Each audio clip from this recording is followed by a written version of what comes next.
자, 오늘 계속해서 다윗 이야기 계속해서 말씀을 통해서 보도록 하겠습니다. 자, 오늘 다윗 19번째 왕정시대 같이 나누겠습니다. 자, 오늘 바로 하나님의 성전을 짓기를 원했던 그 다윗의 마음을 같이 말씀을 통해서 보도록 하겠습니다. 자, 말씀 보겠습니다. 사무엘하 7장 1절 말씀 다 같이 읽겠습니다. 시작! 여호와께서 주의 모든 원수를 무찌르사 왕으로 궁에 평안히 살게 하신 때에. 아멘. 자, 이때는 어때냐? 지난주 말씀을 좀 돌이켜보면 이때는 이제 여부스가 이스라엘 예루살렘에 있었는데 그 예루살렘에 살고 있었던 여부스 사사시대 전부터 하나님께서는 이 여부스 족속을 무찌르라, 이스라엘 가나안 7족속을 무찌르라 말씀하셨는데, 그러나 베냐민 지파에서 그 여부스 족속을 무찌르지 못한 채 여부스 족속은 그때까지도 그곳에 살고 있었는데, 다윗이 여부스 족속을 무찌르고 그들이 살고 있어서 성을 무엇이라고 칭했습니까? 다윗성이라고 칭했죠. 그리고 나서 블레셋 군대를 두 번에 걸쳐서 무찔렀고, 그래서 두로왕 히람이 무엇을 했습니까? 종을 바쳤죠. 네, 다윗에게 종을 바치는 그런 사건. 자, 그래서 다윗 성을 아름답고 멋지게 꾸몄고, 그리고 모든 전쟁에서 승리하면서 평안히 살 그때에 일어난 일입니다. 다윗 마음에 이런 마음이 들었다 말씀하고 있습니다. 2절 말씀 나가시겠습니다. 시작! 왕이 선지자 나단에게 이르되 볼지어다 나는 백향문국에 살거든 하나님의 궤는 휘장 가운데 있도다. 아멘. 자, 먼저 오늘 이 스토리를 보기에 앞서서 먼저 우리가 좀 주목해야 될 인물이 하나 있는데 바로 나단 선지자라는 인물입니다. 자, 질문 드리겠습니다. 나단 선지자가 처음 등장했을 때, 성경에 처음 등장할 때는 언제일까요? 나단 선지자가 처음 성경에 등장할 때 바로 오늘 본문입니다.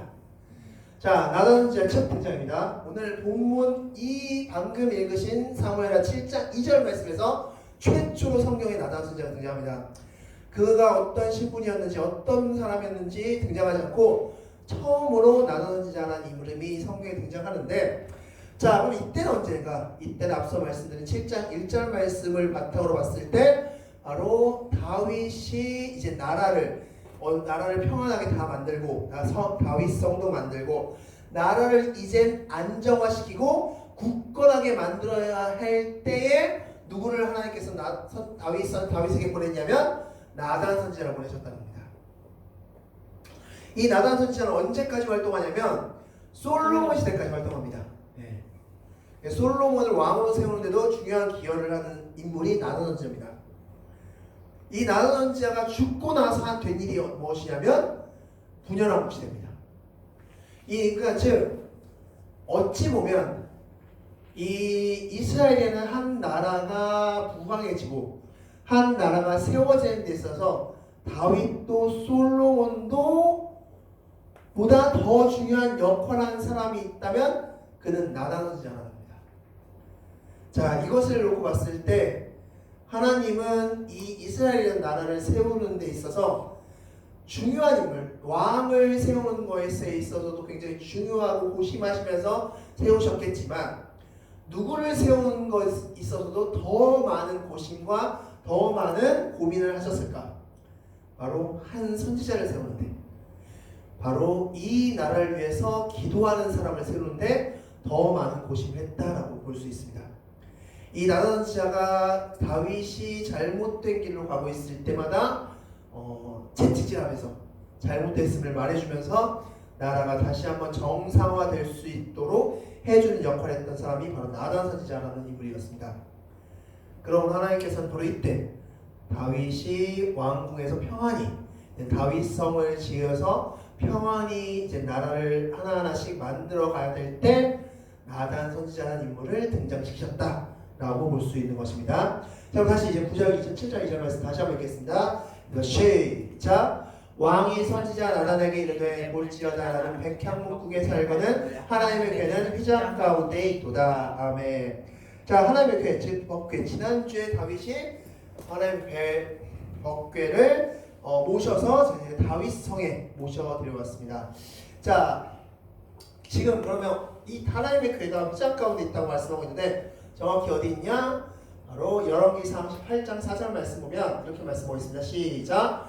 여호와의 교와 흑막과 성막 안에 모든 거룩한 기구들을 메고 올라가되 제 아들과 엘리 사람이 그것들을 메고 올라가매. 아멘. 자, 이 말씀은 이제 솔로몬이 성전을 다 짓고 나서 이제 법궤와 모든 기구를 이 성전 안에 들여놓는 장면을 말씀하고 있는데, 그때까지도 이 법궤는 어디 있었냐? 성막 안에 있었다. 마치 출애굽기 시절처럼 성막 안에 이 법궤를 모시고 있었다라고 볼 수 있습니다. 자, 이 성막 안에 있는 이 법궤, 이 법궤를 다윗이 백향목궁에 살면서 나는 이렇게 좋은 집에 사는데 법궤가 성막 안에 있으니까 좀 마음이 그렇다라고 해서 나단 선지자에게 내가 성전을 지으면 어떨까요? 라고 말했습니다. 자, 이 이야기를 듣자 나단 선지자가 이렇게 이야기합니다. 자, 10장만 읽겠습니다. 시작. 나단이 왕께 아뢰되 여호와께서 왕과 함께 계시니 마음에 있는 모든 것을 행하소서 하니라. 아멘.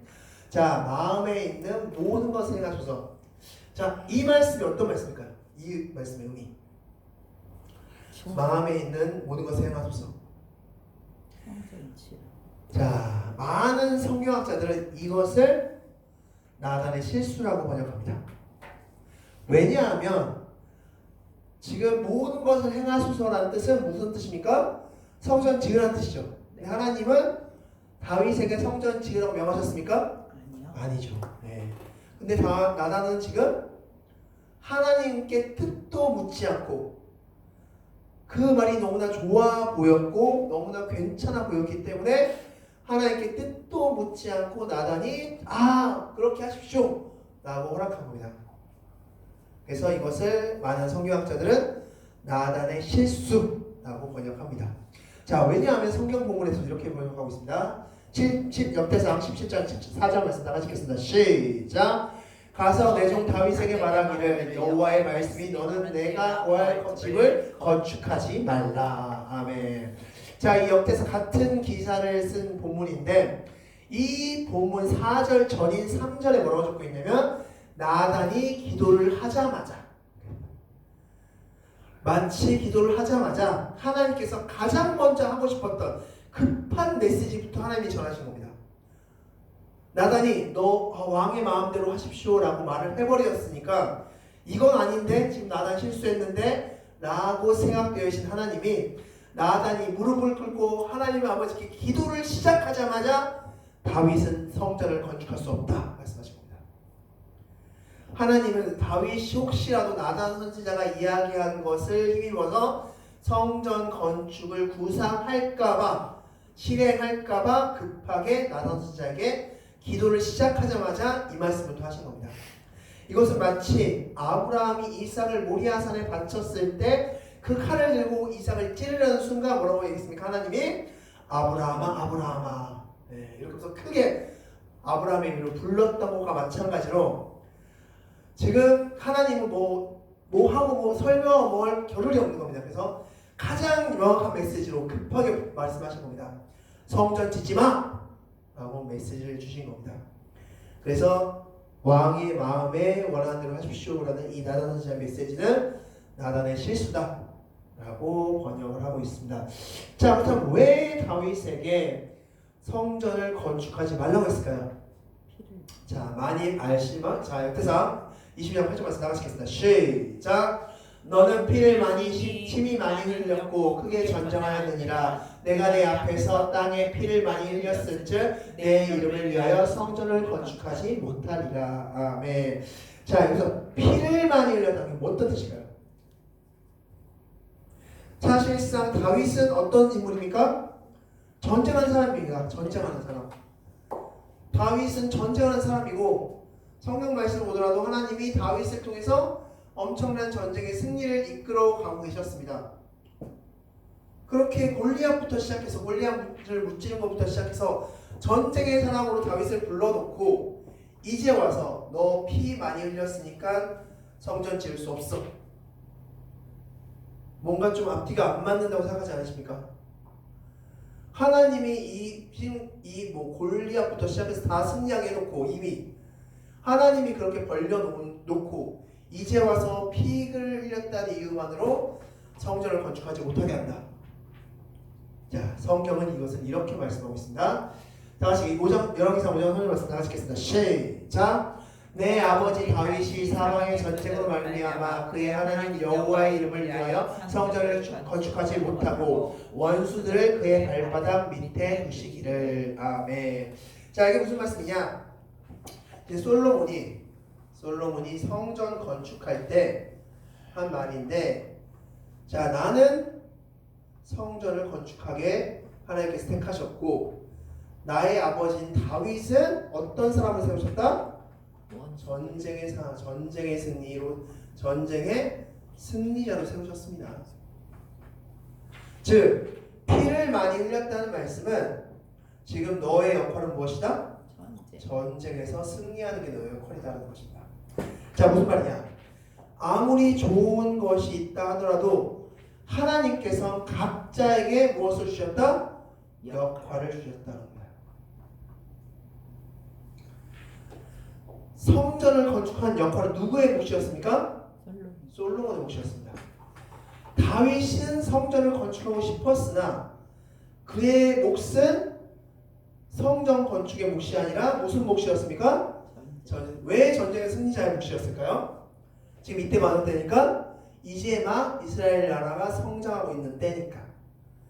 이제 막 이스라엘 나라가 성장하고 있었을 때니까 우선 다윗 너는 나라를 좀 안정화시키고 나라를 좀 부하게 만들어.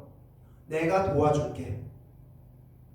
그리고 나서 너의 아들인 솔로몬이 성전 건축하면 돼 라고 말씀하신 겁니다. 즉 우리 역시 마찬가지로 하나님의 일을 함에 있어서 각자에게 주어진 역할이 있다라는 것입니다. 성전 건축이 또 중요하지만 다윗에게 주어진 전쟁에서 승리자라는 역할도 중요했다라는 것입니다. 그리고 하나님은 전쟁의 승리자라는 역할을 다윗에게 허락하셨다라고 말씀할 수 있습니다. 자, 그래서 그 이유, 이렇게 말씀하신 이유, 하나님은 전쟁에서 다윗을 늘 승리하는 축복을 허락하셨고 나라는 점점 강해지는 역사를 볼 수 있었습니다. 즉 다윗은 성전 건축하고 싶었지만 피를 많이 흘렸다. 즉 너는 전쟁에서 승리하는 역할을 담당해야 되는 사람이니까 너는 성전 건축하지 말고 너는 전쟁에서 승리만 해. 내가 너 전쟁하면 승리하게끔 해줄게. 그래서 실제로 이 본문인 다음인 사무엘하 8장 말씀 전체는 다 다윗의 전쟁 승리 기록입니다.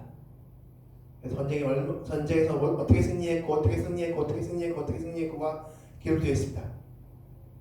하나님은 다윗을 성전 건축 역할이 아니라 전쟁 승리자의 역할로 부르셨다라고 말씀하시면서, 자, 그러나 다윗이 이렇게 성전을 건축하고 싶어하는 마음 자체는 하나님께서 칭찬하셨다라고 말씀하고 있습니다. 말씀 보겠습니다. 6장 역대하 6장 38절 말씀 다 같이 읽겠습니다. 시작.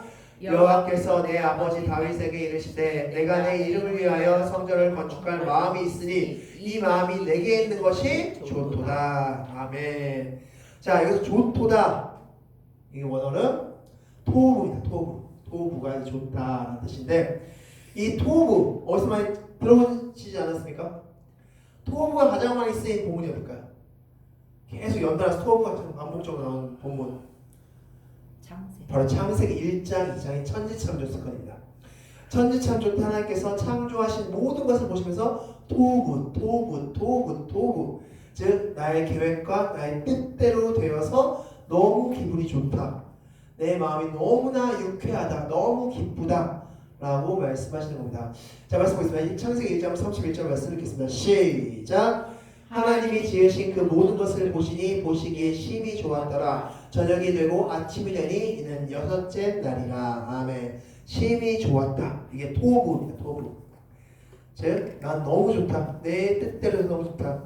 즉, 다윗은 하나님을 너무나 사랑했던 인물이고 하나님이 다윗 때문에 좋은 기분을 늘 항상 경험하셨던 분이다 라고 볼 수 있습니다.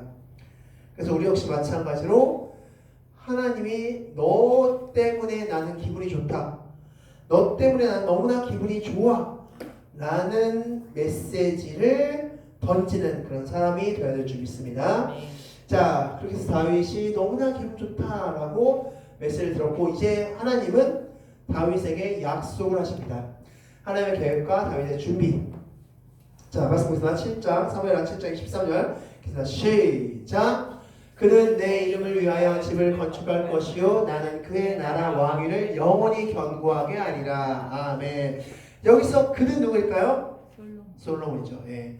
너의 뒤를 이어 낳을 그 자녀가 그가 성전을 건축할 것이고 나는 그의 나라 솔로몬이 다스리는 이 이스라엘 나라를 견고하게 해줄 것이다 라고 메시지를 주셨고 약속을 주셨습니다. 자, 다윗은 그렇다면 이 약속을 받은 다윗은 어떻게 했을까요? 이 약속을 받은 자, 다윗은 이 말씀을 믿고 몇 가지를 준비합니다. 미리 솔로몬이 태어나기도 전인데 바로 모든 백성에게 헌금을 구합니다. 이제 성전을 지을 텐데 너희들 성전에 들어갈 그 필요 물품을 사기 위해서 헌금해 라면서 헌금을 이야기합니다. 그래서 헌금을 받습니다. 또한 성전 설계도를 미리 만듭니다. 이렇게 성전은 이렇게 생겼고 이렇게 생긴 방은 여기고 이제 지성소는 여기고 성소는 여기고 막 이러면서 성전의 구상을 다윗이 다 마칩니다. 그리고 그 성전을 지을 사람도 다윗이 다 선별합니다. 즉 솔로몬은 그냥 가만히 성전을 편안히 지을 수 있도록. 왜냐하면 하나님이 뭐라고 말씀하셨으니까 너의 후손이 성전을 지을 것이다 라고 말씀하셨으니까 그 약속을 믿고 다윗은 착착 준비함으로써 자신의 아들이 성전을 짓는 것에 있어서 결코 부족하거나 불편함 없도록 다 만들어 주셨습니다. 자, 그리고 실제로 솔로몬은 건축하기 시작했죠. 역대하 3장 1절에서 다 같이 읽겠습니다. 시작. 솔로몬이 예루살렘 모리아 산에 전 건축하기를 시작하니 그곳은 전에 여호와께서 그의 아버지 다윗에게 나타나신 곳이요 다윗이 정한 곳이라. 아멘. 드디어 솔로몬이 성전 건축하기를 시작했는데 그 곳이 이제 모리아 산이라고 했었는데 그곳은 누가 정한 곳이다? 다윗이 정한 곳이다. 다윗이 이미 그 턱까지 다 정해 놓았다 라고 말씀할 수 있습니다. 자, 그렇게 해서 성전 건축에 대한 이야기를 마치고 그리고 다윗이 또 하나 마음속에 품은 사건이 있었는데 바로 모비보셋 사건입니다. 자, 사무엘하 9장 1절 말씀 따라 읽겠습니다. 시작. 다윗이 이르되 사울의 집에 아직도 남은 사람이 있느냐 내가 요나단으로 말미암아 그 사람에게 은총을 베풀리라 하니라. 아멘.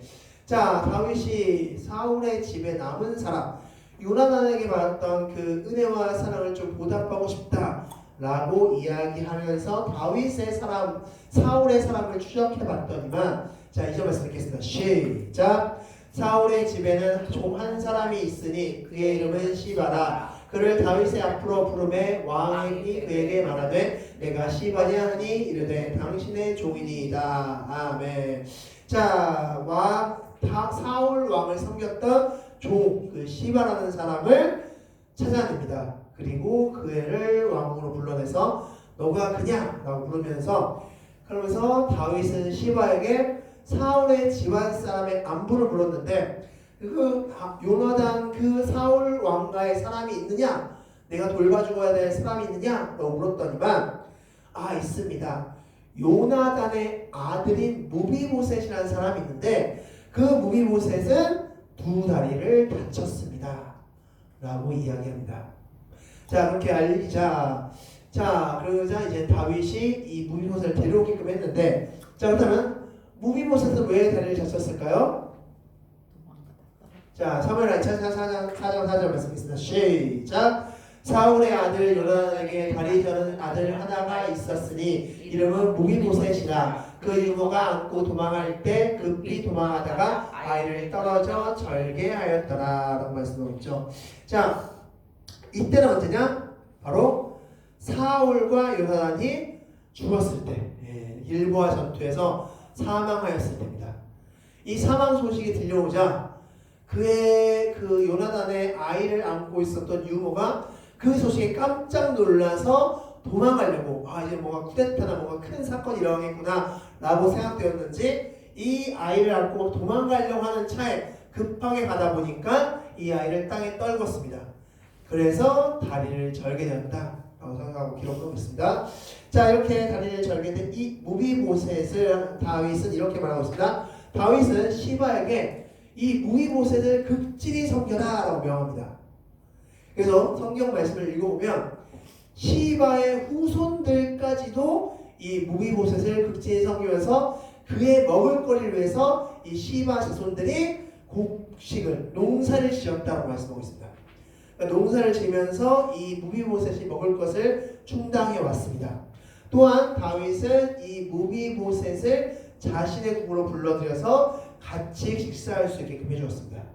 그렇게 요나단에게 진 빚을 다윗은 갚았다라고 성경을 기록하고 있습니다. 자, 이렇게 해서 오늘 본문은 그게 다윗이 성전을 짓고 싶었던 그 마음, 그리고 무비보셋에 대한 마음, 이렇게 같이 말씀을 통해서 모았습니다. 자, 말씀을 정리하겠습니다.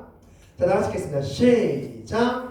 다윗의 역할은 전쟁을 통해 나무를 갈아 세우는 역할이었고 솔로몬은 다윗이 준비한 재료를 가지고 성전을 짓는 역할이었다. 하나님이 부여한 역할이 있다. 아멘. 자, 그러면 지금부터 이제 문제 화면과 주변을 통해서 문제 같이 나누겠습니다. 자, 문제. 다윗이 성전 짓기를 원했을 때 나단 선지자가 첫 등장합니까? 네. 바로 성경에 처음으로 나단이라는 이름, 선지자 나단이라는 이름이 처음 등장할 때가 바로 사무엘하 7장 말씀입니다. 그때 처음으로 성경에 등장합니다. 즉 다윗이 왕궁을 이제 다 짓고 다윗성을 짓고 뭔가 나라가 세워지기 시작했을 때 그때 나단 선지자가 처음 등장했다라는 것입니다. 자, 지금까지 법궤는 어디에 있었습니까? 성막. 네, 성막 안에 있었다라고 말씀하셨어요. 그래서 솔로몬이 드디어 그 성막 안에 있던 법궤를 성전으로 옮기는 그런 일을 벌였던 것을 볼 수 있습니다. 자, 마음에 있는 모든 것을 행하소서라는 이 나단 선지자의 말의 의미는 무엇이었습니까? 성전지. 네, 바로 나단 선지자의 실수. 네, 물론 나단 선지자는 손이 십시오라고 하지만 하나님의 계획이 그것이 아니었는데 나단 선지자는 듣기에 좋으니까 우리도 보기에 다윗이 저도 괜찮을 것 같은데 라고 판단되었기 때문에 나단 선지자도 참 다윗 너무나 좋은 생각입니다. 굿 아이디어입니다. 지으세요 라고 이야기했는데 하지만 하나님은 각자의 역할을 부여하셨던 겁니다. 그래서 나단 선지자는 기도하지도 않은 채 그냥 말해버리는 실수를 저질렀다 라고 볼 수 있습니다. 피를 많이 흘렸다는 의미는 무엇이었습니까? 자, 다윗이 성전을 못 짓는 이유가 피를 많이 흘렸다는 것이었는데 그 의미는 무엇이었습니까? 전쟁의 승리자로. 전쟁의 역할을 부여받았다. 전쟁의 승리의 역할을 부여받았다고 할 수 있죠. 다윗은 전쟁의 승리의 역할을 부여받은 겁니다. 너는 나라를 부강하게 만들 역할을 부여받았어. 너가 나를 부강하게 만든 다음에 그 다음에 솔로몬이라는 너 아들이 지을 거야. 너가 짓는 거 아니야 라고 이야기하시는 겁니다. 하나님은 다윗의 이 마음을 어떻게 보셨습니까? 바로 좋다, 터브라고 말씀드렸죠. 너무 좋다, 힘이 좋다, 난 너무 기쁘다. 그래서 다윗은 하나님을 기쁘게 하는 자였다 라고 성경은 말씀해주고 있습니다. 요나단의 아들의 이름은 무엇이었습니까? 무비보셋이라는 이름의 아들이었습니다. 자, 두 다리를 다친 아들이었죠. 무비보셋은 다윗의 상에서 식사를 했습니까? 네. 자, 시바라는 그 종은 무비보셋을 극진히 섬기는 그런 사람이 되었고, 그리고 무비보셋은 다윗의 상에서 항상 식사를 하는 왕자의 자격을 얻게 되었다라고 말씀하고 있습니다. 자, 이렇게 해서 다윗이 너무나 승승장구하고 있는 이때 우리가 잘 알고 있는 다음 주엔 다윗의 죄악 사건이 바세바 사건이 드디어 등장합니다. 그래서 이제 다윗이 서서히 또 몰락해가는 그런 또 과정을 다음 주 말씀을 통해서 보도록 하겠습니다. 마지막으로 말씀 정리하고 말씀드리도록 하겠습니다. 다 같이 읽겠습니다. 시작! 하나님은 다윗의 곁에 나단 선지자를 붙여주셨고 나단 선지자를 통해 그가 해야 할 일을 말해 주셨다. 하나님은 다 계획하고 계신다. 아멘. 기도하겠습니다.